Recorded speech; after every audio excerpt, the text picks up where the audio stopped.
नमस्कार दोस्तों, क्या सच में ट्रंप गाजा पर कब्जा करना चाहते हैं?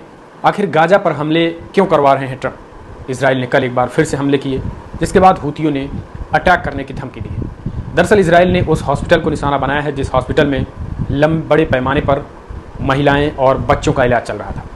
दोस्तों, आपको याद होगा कि 19 मार्च को एक बड़ा अटैक इसराइल ने किया, 19-20 मार्च में, और इसमें 400 के करीब जो है वो गाजावासी मारे गए थे। इस पूरे हमले के बाद उनका इलाज जिस हॉस्पिटल में चल रहा था, उस हॉस्पिटल में एक बार फिर से इसराइल ने हमला कर दिया। इस हमले के बाद से एक बात ये क्लियर है कि मिडिल ईस्ट इतनी जल्दी शांत होने वाला नहीं है। लेकिन मिडिल ईस्ट की अशांति के पीछे क्या इसराइल के साथ साथ अमेरिका भी पूरे जिम्मेदार है? इस तृतीय विश्व युद्ध की एक तरीके से ये आहट दिखाई दे रही है, क्योंकि हूथियों ने इसको ज़बरदस्त तरीके से रिटेलिएट करने की फिर से उन्होंने धमकी दे दी है। ईरान ने भी इसकी कड़ी आलोचना की है, यूएन ने भी इस पर कड़ी बातें कही हैं, क्योंकि मिडिल ईस्ट हमेशा से युद्ध, संघर्ष और वैश्विक शक्तियों के टकराव का ये केंद्र रहा है। लेकिन हाल ही में गाजा पर इजरायली हमले, यमन के हूती विद्रोहियों द्वारा अमेरिका और इसराइल के खिलाफ शक्ति प्रदर्शन और ईरान और रूस की भूमिका के कारण ये क्षेत्र एक नए बड़े संघर्ष की तरफ बढ़ चला है। चर्चा होने लगी है कि क्या ये वर्ल्ड वॉर 3 की तरफ बढ़ रहा है? क्या ये विश्व युद्ध कराएगा? सवाल कई उठ रहे हैं कि संघर्ष क्यों बढ़ रहा है। ट्रंप शांति की बात किए थे, लेकिन शांति क्यों नहीं दिखाई दे रही है? गोलबंदी बनती दिखाई दे रही है। रशिया, ईरान, चाइना समेत तमाम मुस्लिम देश एक तरफ, अमेरिका, इजराइल, ब्रिटेन, फ्रांस एक तरफ, यानी देशों का धड़ा भी जो है वो बढ़ता जा रहा है। तो सवाल यही कि क्या मिडिल ईस्ट अब तीसरे विश्व युद्ध की तरफ बढ़ चला है? क्या तीसरा विश्व युद्ध मिडिल ईस्ट कराएगा? दरअसल गाजा, यमन और अमेरिका, इजराइल, ये जो गठजोड़ दिख रहे हैं, यहाँ पर स्थिति बेहद खराब है। इजराइल रुकने का नाम नहीं ले रहा है। हूथियों ने स्पष्ट कर दिया है कि गाजा पट्टी में अगर इजराइल हमले रोकेगा नहीं तो स्थिति खराब होगी।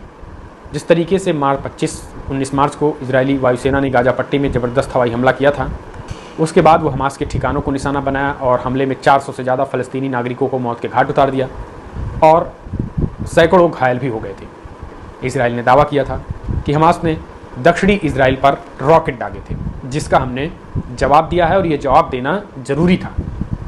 हमास को आतंकवादी संगठन करार दिया। उन्होंने कहा कि आतंकवादी संगठन है और उसे समर्थन देने वाले किसी भी देश को इजराइल बख्शेगा नहीं।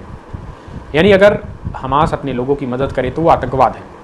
अगर इजराइल अपने लोगों की मदद कर फ़लस्तीन पर अटैक करे तो एक डिफेंसिव कार्रवाई है।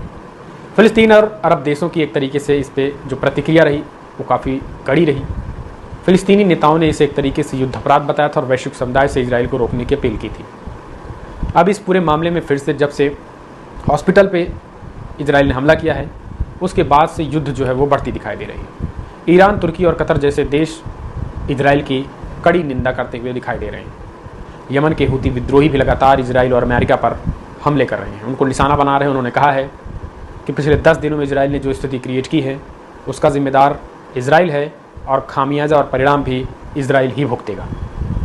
दरअसल सितंबर 2024 में इजराइल के तेल अवीव और ऑस्क्लोन शहरों पर मिसाइल और ड्रोन हमले भी जो है वो हूती लगातार कर रहे हैं। लाल सागर में अमेरिकी जहाज़ों पर भी हूती लगातार निशाना बना रहे हैं। हूती विद्रोहियों ने ऐलान किया है कि वो अमेरिका और इजराइल के खिलाफ जिहाद छेड़ेंगे और इसी तरीके से युद्ध जारी रहेगा। तो जो स्थिति अब बनती दिखाई दे रही है, अमूमन ये तृतीय विश्व युद्ध की तरफ दिखाई दे रही है।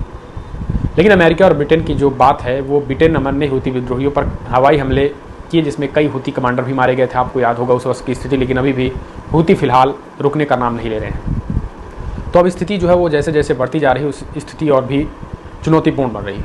एक तरफ इजराइल और अमेरिका का गठबंधन दिख रहा है, तो दूसरी तरफ दोस्तों रशिया और ईरान का गठबंधन दिखाई दे रहा है। अब हम बात कर लेते हैं संभावित सहयोगियों की। अगर युद्ध होता है इजराइल और फ़लस्तीन के, तो जो देश कूद देंगे तो वो अमेरिका, तो जाहिर सी बात है इजराइल का सबसे मजबूत समर्थक है। इसके साथ ही इजराइल के साथ ब्रिटेन यानी यूके अमेरिका के साथ मिलकर हूती विद्रोहियों पर हमला इससे पहले भी कर चुका है, वो भी आएगा। फ्रांस और जर्मनी पहले तटस्थ थे, लेकिन अब इजराइल के पक्ष में आ सकते हैं, फ्रांस और जर्मनी। इसके साथ सऊदी अरब और यूएई ईरान के बढ़ते प्रभाव को रोकने के लिए इजराइल से सहयोग कर सकते हैं, ईरान को न देखने की वजह से। और भारत की बात करें तो इजराइल का करीबी सहयोगी है, लेकिन सीधे युद्ध में शामिल भारत नहीं होगा, क्योंकि भारत के संबंध इजराइल के साथ साथ फ़लस्तीन से भी अच्छे हैं। अब जो दूसरा धड़ा बन रहा है वो समझिए, रूस, ईरान और चाइना। जी हाँ, ईरान लंबे समय से इजराइल और अमेरिका का दुश्मन रहा है। अब उसे रूस और चाइना जैसे देशों का भी समर्थन मिलता दिखाई दे रहा है। इस वजह से लग रहा है कि ईरान वैसे हमास, हूती और हिजबुल्ला को पूरी तरीके से मदद दे ही रहे हैं, तो मजबूत समर्थन ईरान तो रहेगा ही। इसके साथ ही रशिया भी पश्चिमी देशों के खिलाफ ईरान का साथ दे सकता है। चाइना अमेरिका के खिलाफ खुलकर ईरान के समर्थन में आ सकता है।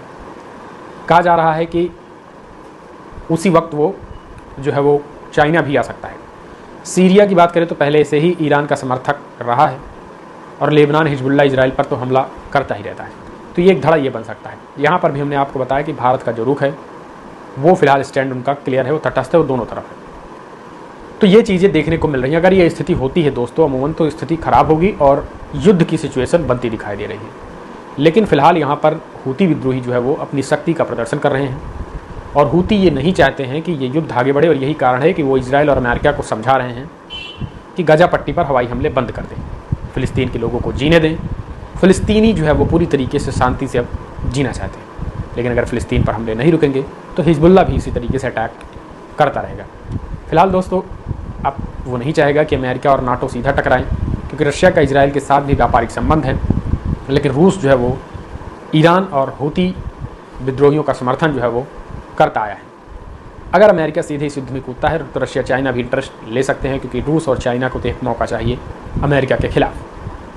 फिलहाल अब आपको क्या लग रहा है कि जो सिचुएशन मिडिल ईस्ट में बनती दिखाई दे रही है उसे आप कैसे देखते हैं, या फिर रेड सी में व्यापारिक रिश्ते बनाए रखने के लिए, व्यापार को चलाने के लिए वो इस युद्ध को जो है वो रोकेंगे? वैसे अमेरिका में तो एक ही मांग निकल के आ रही है कि इस युद्ध को रोका जाए। डोनाल्ड ट्रंप को पुराने दिन याद दिलाए जा रहे हैं।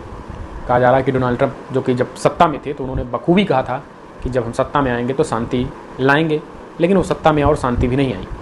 तो दोस्तों शांति, सत्ता और युद्ध ये सब बनते दिखाई दे रहे हैं। फिलहाल हॉस्पिटल पर हमला आप कैसे देखते हैं? क्या ये उकसावे वाली चीज़ नहीं है? क्या ये हूतियों को और इजरायलियों को, हमास के लड़ाकों को नहीं, उनको फाइटर्स को नहीं उकसाया जा रहा है?